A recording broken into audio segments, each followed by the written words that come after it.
उसने मशरूम से दिखने वाले पेड़ में आश्रय बनाने का सोचा। उसने पेड़ में डिजाइन बनाया दरवाजे का और खिड़कियों का। फिर उसने खोदना चालू किया। पहले उसने दरवाजा बनाया और लकड़ियों को बाहर फेंक। फिर उसने बाहर से कुछ पत्थर लाए, खिड़कियां बनाई। सभी खिड़कियों को अच्छी तरह बनाकर उसने साफ सफाई की। उसने आश्रय के अंदर का सारा कचरा बाहर निकाल। उसने आश्रय को ध्यान से देखा और जंगल से कुछ कई लाकर दीवार में और खिड़कियों के किनारों में लगा दी।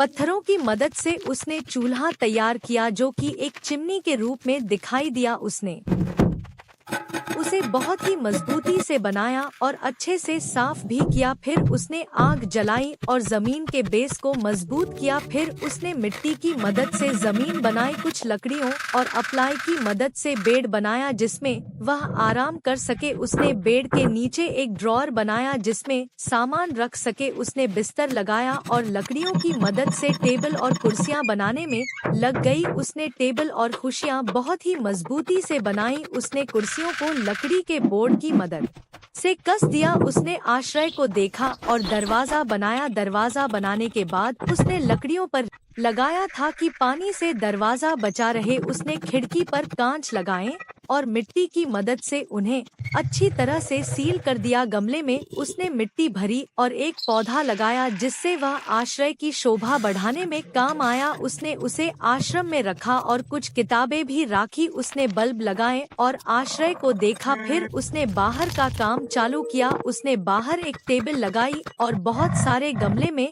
मिट्टी भर के और पौधे लगाए और फिर उन्हें पानी दिया। फिर उसने आश्रय को ध्यान से देखा और जंगल जाकर एक लकड़ी का गद्दा लेती है। उसने लकड़ियों को काट के आश्रम में लाकर रख। फिर वह खाना बनाने की तैयारी करने लगी। खाने के लिए उसने एक मछली पकाने रख दी। खाने को स्वाद लेकर खाया और फिर वह सोने चली गई।